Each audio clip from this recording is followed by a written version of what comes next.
Hello friends, मैं प्रीति आपके अपने चैनल मंत्रा एजुकेशन हब में एक बार फिर से बहुत बहुत स्वागत करती हूँ। आज जो हम टॉपिक पढ़ने वाले हैं वो है कॉजेज़ और रिस्क फैक्टर ऑफ डिसेबिलिटी कि डिसेबिलिटी होने की क्या क्या रिस्क फैक्टर हो सकते हैं या कारण हो सकते हैं। वैसे तो हर डिसेबिलिटी के अपने रीज़न होते हैं होने के या कारण होते हैं, लेकिन जो आज हम पढ़ने वाले हैं वो कॉमन रिस्क फैक्टर पढ़ने वाले हैं कि इनको दिखने पर, ये फैक्टर्स को दिखने पर हो सकता है किसी भी तरीके की डिसेबिलिटी हो जाए। ऐसा नहीं है कि उसे होने पर HI ही होगा या VI ही होगा या ASD ही होगा, कोई पर्टिकुलर डिसेबिलिटी नहीं, कोई इसी तरीके की भी डिसेबिलिटी हो सकती हैं। ये ऐसे रिस्क फैक्टर्स हैं। तो चलिए बिना वक्त ज़ाया किए आज की क्लास शुरू करते हैं और आगे बढ़ते हैं। डिसेबिलिटी के कॉजेज़ के बारे में जानने से पहले अगर आपको डिसेबिलिटी के बारे में जानना है कि डिसेबिलिटी क्या है, तो हम ये क्लास पहले ले चुके हैं।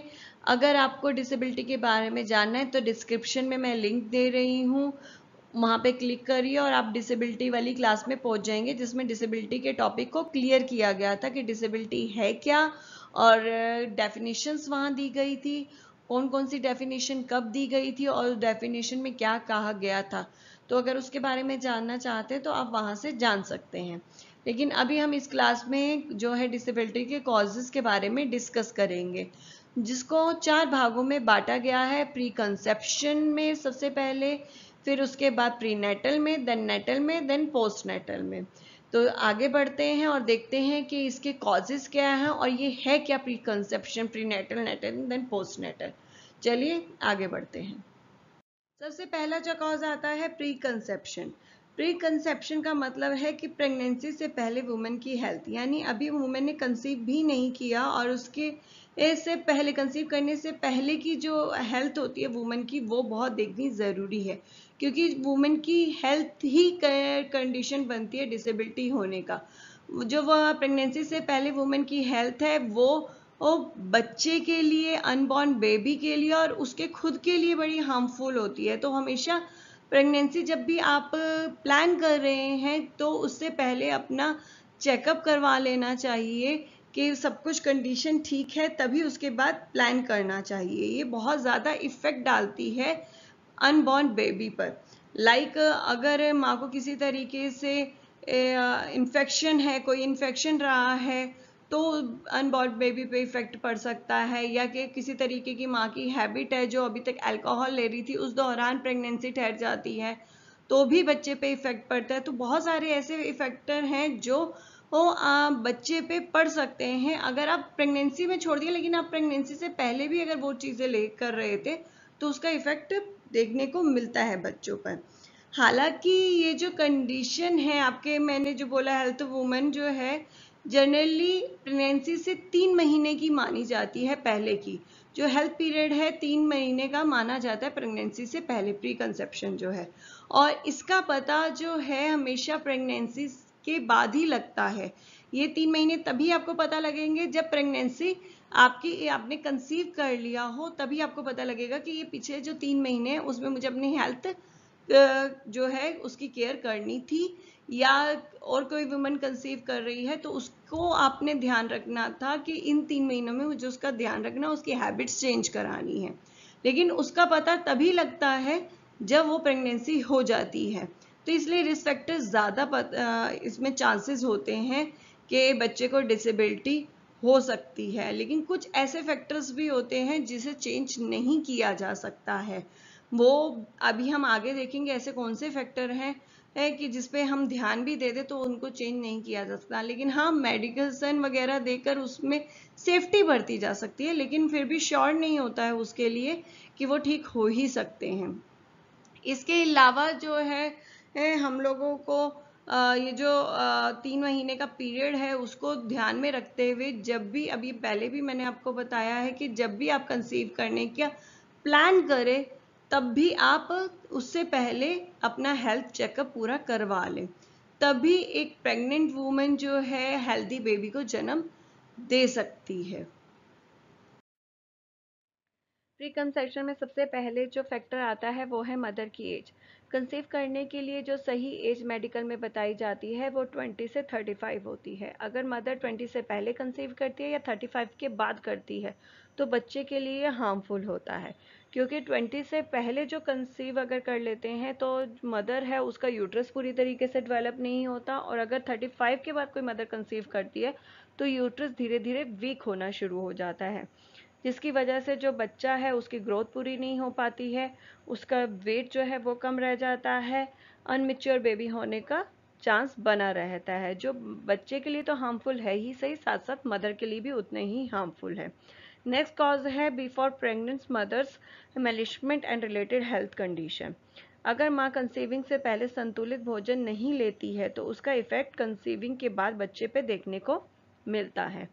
नेक्स्ट जो आता है कॉज वो है हेरिडिटी एंड एनवायरनमेंट। इसमें क्रोमोसोम डिसफॉर्मेशन से होने वाले, जीन्स की डिसफॉर्मेशन से होने के कारण, साथ ही साथ जो आपके 7 वंशज हैं यानी 7 पीढ़ियां हैं, अगर उसके अंदर कोई मेंबर डिसेबल्ड था तो बच्चे के डिसेबल्ड होने के चांस बहुत अधिक बढ़ जाते हैं। नेक्स्ट जो कॉज आता है वो है ब्लड रिलेशन। ब्लड रिलेशन में अगर जो ब्लड रिलेशन में अगर मैरिज कर लेते हैं तो वो उस एक बड़ा कॉज बनता है डिसेबल्ड होने का। उसका रीज़न ये है क्योंकि अभी बात हमने की है कि 7 पीढ़ियों तक रिस्क फैक्टर बना रहता है। अगर ब्लड रिलेशन में मैरिज नहीं होती तो अगर आपके मदर के अंदर मदर की फैमिली के अंदर कहीं किसी मेंबर को डिसेबल्ड है तो बच्चे के चांस जितने होंगे डिसेबल्ड के उतने कहीं ज़्यादा बढ़ जाते हैं जब रिलेशन में शादी होती है, क्योंकि मदर और जब उनकी ब्लड रिलेशन में शादी हो रही है तो इसका मतलब यानी मदर की अगर बैक यानी पीछे हिस्ट्री में देखा जाए उसमें कोई सी मेंबर में डिसेबल्ड है तो यानी फादर के भी ऑटोमेटिकली है रिलेशन में, क्योंकि आपस में उनकी ब्लड रिलेशन है तो कहीं ना कहीं उनकी वही केस हिस्ट्री उनकी भी होगी। जब मदर के एक फैमिली मेंबर के अंदर ऐसे होने पर, डिसेबल्ड होने पर बच्चे के चांस ज़्यादा होंगे, या मदर और फादर दोनों के केस हिस्ट्री में कोई मेंबर डिसेबल्ड होने में चांस ज़्यादा होंगे। इसलिए ब्लड रिलेशन में जो शादी है उनको अवॉइड करना चाहिए, क्योंकि ऐसे केसेस की देखे जाते हैं, ऐसे केसेस के अंदर देखा जाता है कि बच्चे जो हैं अधिक डिसेबल्ड होते हैं।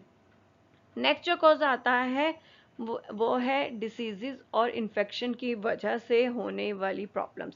यानी कंसीविंग के से पहले अगर मदर को वो किसी तरीके की डिसीज है या इन्फेक्शन है, यानी एग्जांपल के तौर पे यूरिन इन्फेक्शन हो जाता है, थायराइड जैसी प्रॉब्लम हो जाती है, डायबिटीज जैसी प्रॉब्लम हो जाती है, तो वो बच्चे पे हार्मफुल हो सकते हैं। ये इसकी वजह से जब आप कंसीव कर रहे हो तो उससे पहले ये चीज़ें आपको चेकअप करवा लेनी चाहिए मदर्स को कि कहीं इस तरीके की प्रॉब्लम तो नहीं है, और अगर है भी तो उसको ठीक करवा के उसके बाद जो कंसीविंग है उसमें टाइम ड्यूरेशन देना चाहिए, गैप देना चाहिए ठीक होने के बाद भी 3 से 4 महीने का, तब आप कंसीव करें।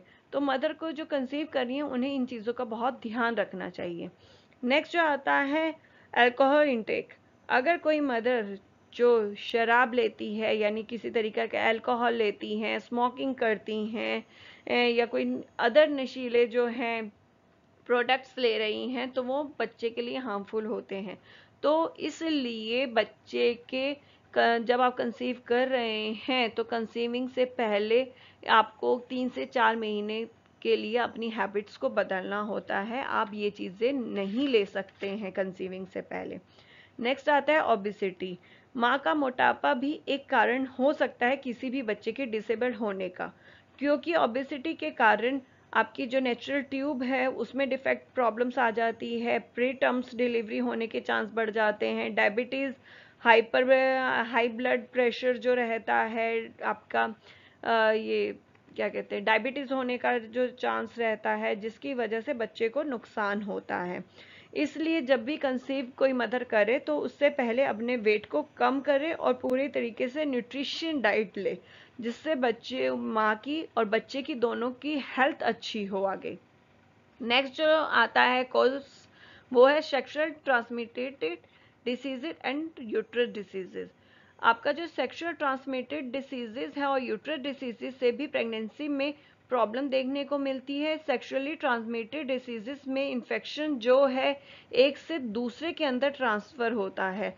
ये इन्फेक्शन इतने खतरनाक होते हैं जिससे फीटस में उसकी फीटस की डेथ भी हो जाती है। साथ साथ यूट्रस डिसीजेस भी उतने ही हार्मफुल है, लाइक यूट्रस का कैंसर या आपका पेल्विस फ्लोर डिसऑर्डर जैसे डिसीजेस देखने को मिलती हैं, जिसकी वजह से बच्चे को नुकसान हो सकता है। नेक्स्ट जो आता है कॉज वो है प्रीनेटल कॉजेज। प्रीनेटल जो होता है कंसीविंग से लेकर बर्थ होने से पहले के समय को प्रीनेटल बोला जाता है। और इस दौरान पे जो रिस्क फैक्टर होते हैं जिस वजह से डिसेबिलिटी होती है उन्हीं को प्रीनेटल कॉजेज बोला जाता है ऑफ डिसेबिलिटी। इसमें जो सबसे पहला आता है इन्फेक्शन ड्यूरिंग प्रेगनेंसी। प्रेगनेंसी के दौरान अगर माँ को किसी तरीके का इन्फेक्शन हो जाता है, जैसे टॉक्सोप्लाज्मोसिस, रूबेला, साइटोमेगालो वायरस और हर्पिस सिम्प्लेक्स जैसे इन्फेक्शन अगर हो जाते हैं तो वो बच्चे के लिए नुकसान करते हैं। और ये जो इन्फेक्शन है इनको शॉर्ट फॉर्म में टॉर्च के नाम से जाना जाता है। डिप्लोमा वाले जो स्टूडेंट्स हैं उनके फर्स्ट पेपर जो इंट्रोडक्शन टू डिसेबिलिटी है उनमें एब्रीवेशन में भी ये बहुत बार आता है, तो इसलिए आपको पता होना चाहिए टॉर्च, और टॉर्च के जो इन्फेक्शंस के नाम है उसके बारे में आपको पता होना चाहिए। और ये जो इन्फेक्शन होते हैं इतने ज़्यादा खतरनाक वाले होते हैं कि अगर फर्स्ट 3 मंथ में अगर मदर को हो जाते हैं ये इन्फेक्शन तो यूट्रस में ही फीटस की डेथ हो जाती है। नेक्स्ट जो कॉज आता है डिसीज इन प्रेगनेंसी। यदि प्रेगनेंसी के दौरान मदर को डायबिटीज़, थायराइड, ब्लड प्रेशर या किसी तरीके के फीट्स आ जाते हैं तो उसका प्रभाव बच्चे पे देखने को मिलता है। नेक्स्ट जो कॉज है वो है मदर्स मेंटल कंडीशन।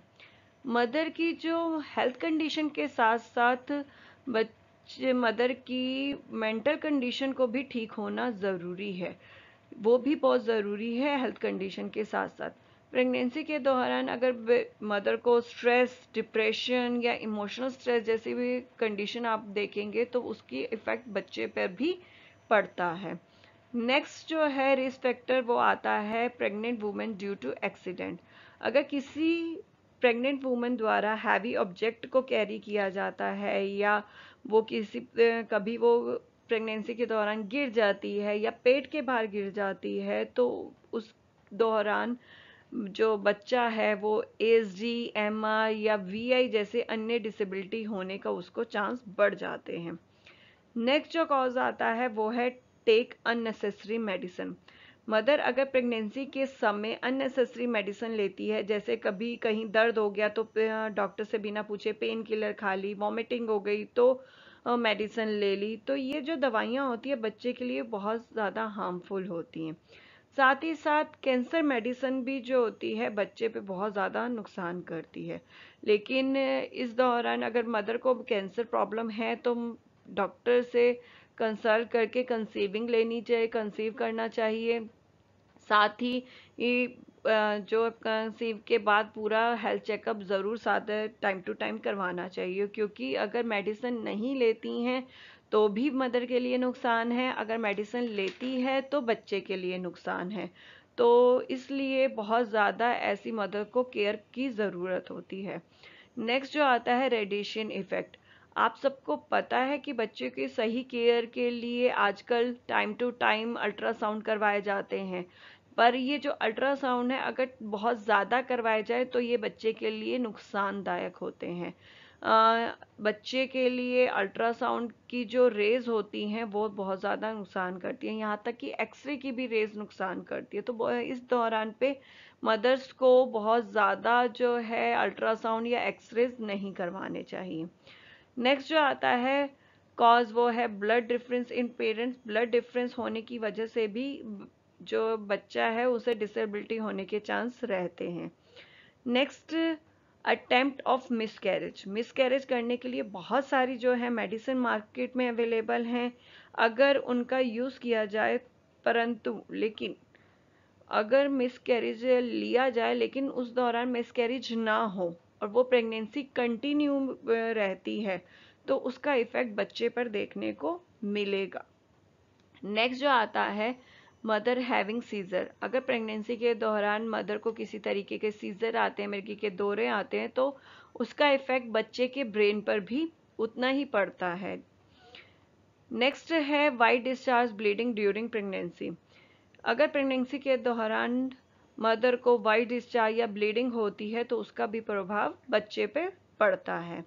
नेक्स्ट जो है आपका कॉम्प्लिकेटेड इन प्रेगनेंसी। प्रेगनेंसी के अंदर बहुत सारी कॉम्प्लिकेशन आ जाती हैं, जैसे जुड़वा बच्चे का होना, या फिर बच्चे का अपनी प्लेस से हट जाना, या कोर्ड का गले में फंसना। तो इस तरीके की दिक्कतें आती हैं और बच्चों को भी इसमें जो है सफ़र करना पड़ता है। नेक्स्ट आती है आपका हाइपोनिक्सिया।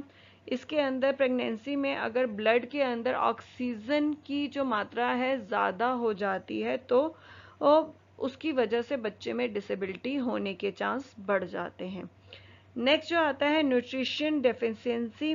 यूट्रस में अगर बच्चा जो है रह रहा है उससे उम्बिलिकल कॉर्ड, जिसे हम गर्भनाल के नाम से जानते हैं, उसी से खाना मिलता है।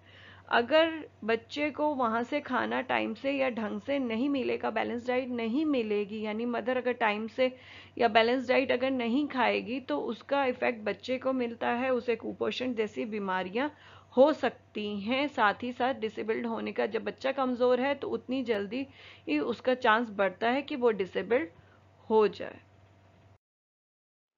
प्री नेटल के बाद आता है नेटल कॉज, जिसका मीनिंग या टाइम पीरियड है बर्थ के दौरान।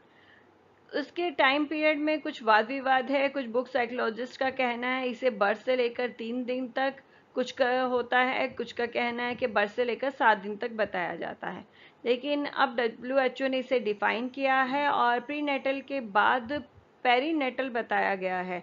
नेटल उन्होंने हटाया है, उसकी जगह पेरीनेटल नाम रखा गया है, जिसका जो टाइम पीरियड है प्रेगनेंसी के जो 22 वीक जब कंप्लीट हो जाते हैं तब ये शुरू होता है और आफ्टर बर्थ के 7 दिन तक बताया जाता है। इसमें जो है रिस्क फैक्टर जो है दोनों के, नेटल और पेरीनेटल के जो रिस्क फैक्टर हैं दोनों सेम ही बताए गए हैं। फर्स्ट जो आता है मेटाबॉलिक डिसीज। जिन बच्चों में जन्म से ही मेटाबॉलिक डिसीज होती है, मेटाबॉलिक को हिंदी में उपाच्य संबंधी विसंगतियां कहा जाता है। बच्चों को प्रोटीन, कार्बोहाइड्रेट जैसे जो तत्व हैं उन्हें डाइजेस्ट करने में दिक्कत होती है, जिसकी वजह से उनका बॉडी में जो तत्व होते हैं उनकी क्वांटिटी ज़्यादा हो जाती है, जिसकी वजह से डाइजेस्टिव सिस्टम जो है या तो डैमेज हो जाता है या सही तरीके से फंक्शन नहीं करता है। नेक्स्ट रिस्क फैक्टर है difficulty and prolonged labour pain. जब लेबर पेन बहुत ज़्यादा हो जाता है, 24 आवर्स से ऊपर हो जाता है, तो उसका प्रभाव देखने को मिलता है।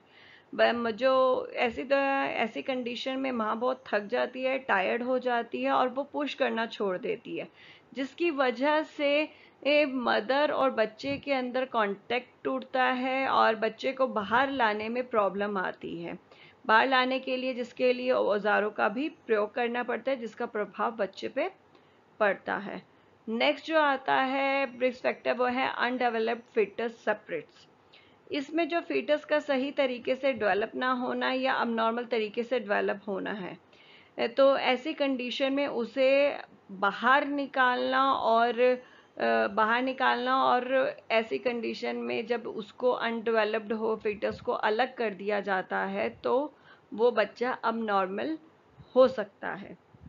नेक्स्ट जो आता है इंजरी एंड ट्रूमर ड्यूरिंग पोस्टपार्टम। इसके अंदर जो है डिलीवरी के समय औजारों का बहुत बार प्रयोग किया जाता है। ब्रेन पे अगर उससे चोट लग जाती है औजार से, तो ब्रेन में ब्लड आना ब्रेन से, या उसमें ब्रेन में कोई ब्लड का कोट जमा हो जाना जैसी प्रॉब्लम से बच्चे को न्यूरो प्रॉब्लम्स फेस करनी पड़ जाती है पैदा होने के बाद। नेक्स्ट जो आता है वो है ऑक्सीजन रिलेटेड कॉजेज। बर्थ के समय अगर बच्चा लेट रोता है तो उसके ब्रेन में ऑक्सीजन लेट पहुंचता है, तब उसको डिसेबिलिटी होने में बहुत अधिक जो है उसके चांस हो जाते हैं। और जितना बच्चा लेट रोता है उतना ही डिसेबिलिटी जो है उसकी सिवियरिटी बनती है। अगर ब्रेन में ऑक्सीजन नहीं पहुंचेगा रोने की वजह से, तो डिसेबिलिटी कंफर्म है, वो होगी ही होगी उस बच्चे को। इसमें कोई राय नहीं है कि अगर बच्चा लेट रोया और उसको डिसेबिलिटी नहीं होगी। बहुत कम चांसेस हो सकते हैं इस चीज़ के कि डिसेबल्ड बच्चा ना हो, से डिसेबिलिटी ना हो, लेकिन लगभग सभी बच्चों को डिसेबिलिटी होगी अगर वो रोया लेट, ऑक्सीजन ब्रेन तक नहीं पहुंची। और जितना लेट रोएगा उतनी ही डिसेबिलिटी की सिवियरिटी बढ़ जाती है। नेक्स्ट जो आता है having a pre term baby. Having a pre term baby से मतलब है कि बच्चे का प्री मेच्योर होना, यानी समय से पहले बच्चों का आना 28 वीक और 34 वीक के बीच में।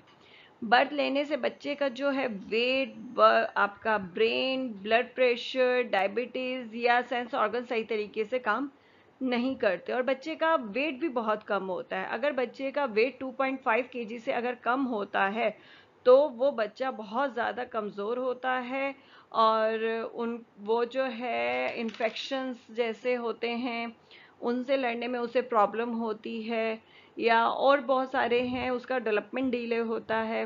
तो बहुत सारी प्रॉब्लम फेस करने को मिलती है, और ये प्रॉब्लम जो फेस है डिसेबिलिटी के रूप में देखने को मिलती है। नेक्स्ट जो कॉज है वो है आपका cause of umbilical cord wrapping. बच्चे के नेक में जो है कॉर्ड लिपटने पर बच्चों को ऑक्सीजन लेने में कमी होती है, और ये जो है ऑक्सीजन जब कॉर्ड नेक के आसपास लिपट जाती है, और जितनी लेट तक लिपटेगी उतना ही बच्चे को अधिक लॉस होगा। कई बार क्या होता है, लिपटती है और बच्चा मूव करता है, उसी वक्त मूव कर जाता है तो वो उतर भी जाती है। तो ये अकॉर्डिंग टू सिचुएशन डिपेंड करता है कि वो कितनी देर तक रहा है। नेक्स्ट जो कॉज आता है not taking precaution during delivery. Delivery के टाइम पे अगर सही तरीके से प्रिकॉशन नहीं लिए गए, यानी डिलीवरी का घर पे ही करा दिया गया, वहाँ साफ सफाई का ध्यान नहीं रखा गया, या औजारों को यूज़ करते हुए आपका बच्चे को लग गया, या जो औजार यूज़ कर रहे थे वो अच्छे या साफ सुथरे नहीं थे, तो ऐसे टाइम पे बच्चे को इन्फेक्शन हो सकता है, और इन्फेक्शन कई बार इतना ज़्यादा वाला हो जाता है जिससे बच्चे को बहुत ज़्यादा प्रॉब्लम फेस करनी पड़ती है। नेक्स्ट जो आता है वो है आपका निगलेंस गिविंग ऑक्सीटोसिन मेडिसिन। ये जो ऑक्सीटोसिन मेडिसिन होती है डिलीवरी के टाइम पे मदर्स को दी जाती है, ताकि उसका जो पेन है स्टार्ट किया जा सके, या जल्दी से बच्चे को इजीली से डिलीवरी हो जाए।